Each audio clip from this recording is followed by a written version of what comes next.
Good morning, Believe Nation. My name is Carmichael. My one word is believe, and I believe that entrepreneurs will solve all of the major problems of the world. So today's message is work on yourself.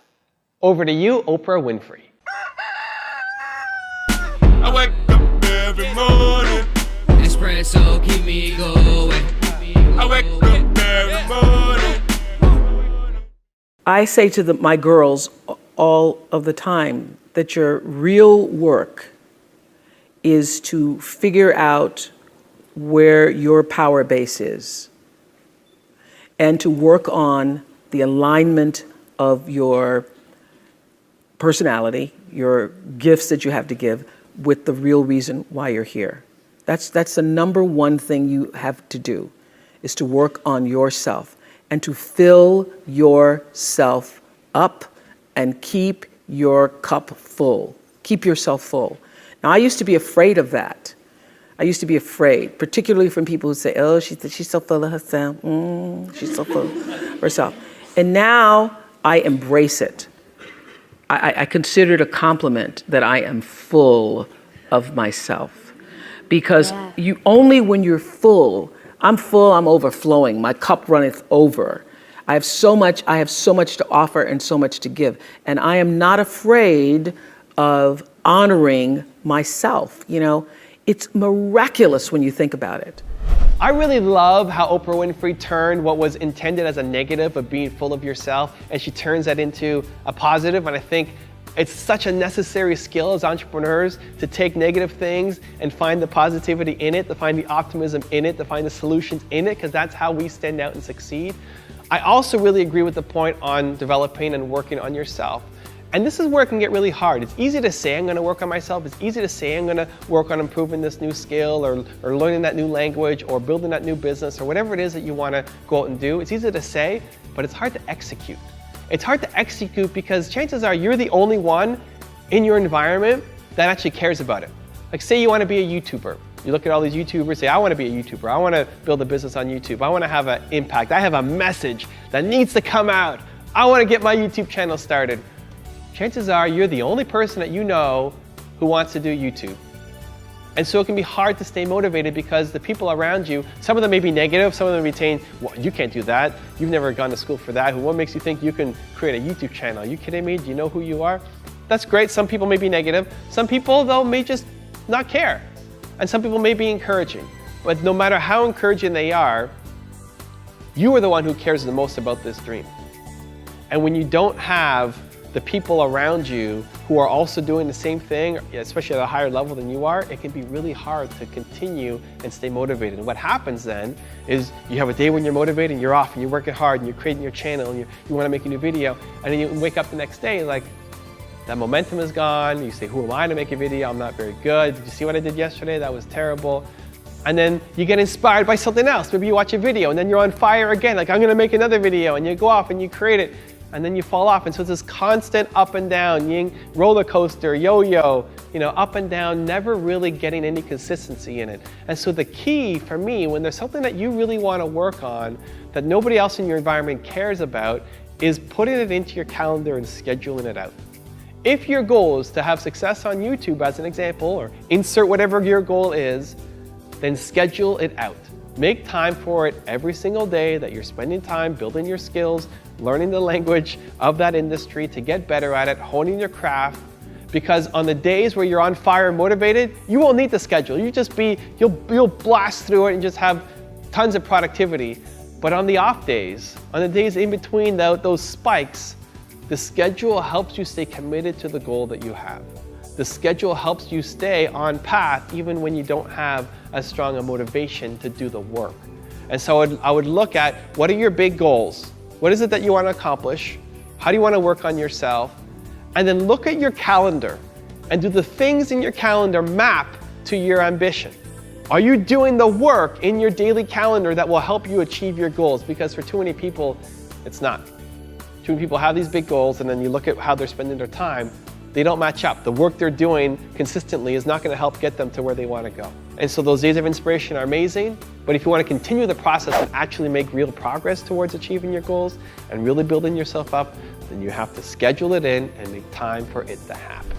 So the question today is, I'm curious, what is the daily non-negotiable for you? What do you schedule into your calendar every day, or at least during the week, weekdays, that has to happen every day, non-negotiable? I'm curious to find out. Leave it down in the comments below. I also want to give a quick shout out to Margarita from lovesomi.com. Thank you so much, Margarita, for picking up a copy of my book, Your One Word. I really, really appreciate the support, and I hope you enjoyed the read. So thank you guys again for watching. I believe in you. I hope you continue to believe in yourself and whatever your one word is. And I'll see you again tomorrow morning for another shot of Entspresso. I spoke at an education summit for Microsoft. I also spoke at an education summit for Apple.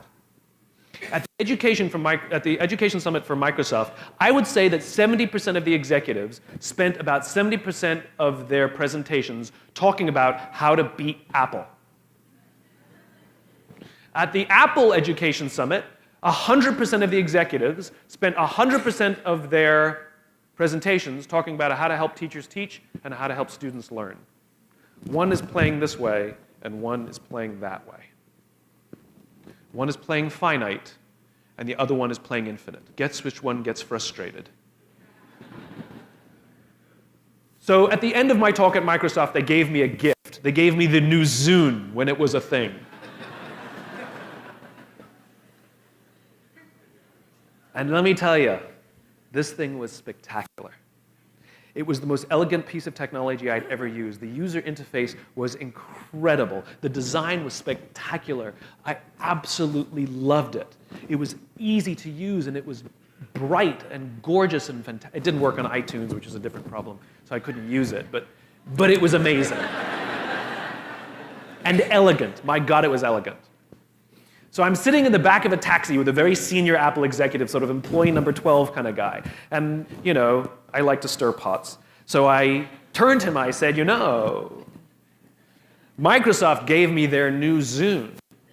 And it is so much better than your iPod Touch. And he turned to me and he said, I have no doubt. Conversation over.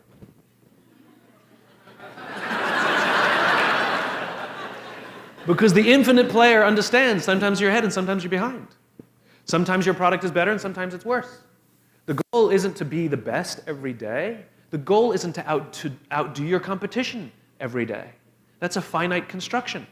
If I had said to Microsoft, I've got the new iPod Touch and it's so much better than your Zune, they would have said, can we see it? What does it do? React, react, react, react. Finite players play to beat the people around them. Infinite players play to be better than themselves. To wake up every single day and say, how can we make our company a better version of itself today than it was yesterday? How can we create a product this week that's better than the product we created last week? We also have to play the infinite game. It's not about being ranked number one. It's not about having more followers on Twitter than your friends. It's not about outdoing anyone. It's about how to outdo yourself. It's not about selling more books or getting more TED views than somebody else. It's about how to make sure that the work that you're producing is better than the work you produced before. You are your competition. And that is what ensures you stay in the game the longest. And that is what ensures you find joy. Because the joy comes not from comparison, but from advancement.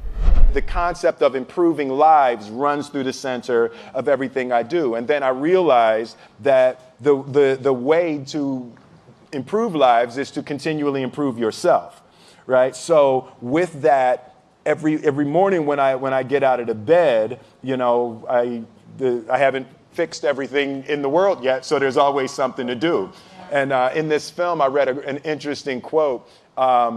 The Siddhartha Gautama, the Buddha, he said that good people have to get out of the bed every day and try to empty the ocean with a ladle, right?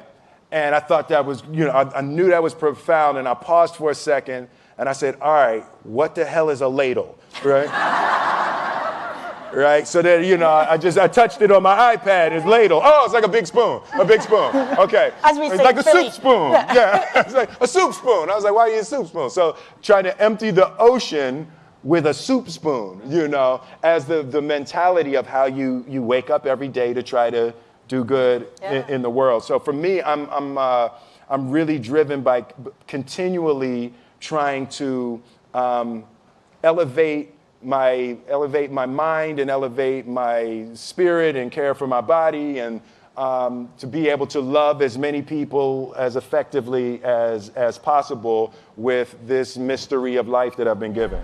And the worst people that you know are the people that don't have a good self-judge, that everything they do is awesome. Those motherfuckers never grow anywhere. Right. I mean, that's a huge issue with comedy. When you run into people that have terrible comedy sets but think they did great. Like we would always, Greg Fitzsimmons and I would always talk about that with like open micers. Like there's people that hear phantom laughs, like they think they're doing great, and they have this delusional self-opinion where everything they do is awesome and they don't know why they're not successful already. They don't know why they're not famous. And those people, I believe, I mean, in some sort of a weird narcissistic way, you could look at it this way, that those people are there to teach you. This is the consequences of not feeling that awful feeling when you fail. I was talking to Burr a couple weeks ago. He did a set at the Comedy Store, and I saw part of it. It was he was killing. And then I ran into him in the hallway, and I go, "Oh man, main room show was great, right?" And he goes, "Yeah, I f***ed up at the end though. I tried to hang in there too long, and the last bit bombed."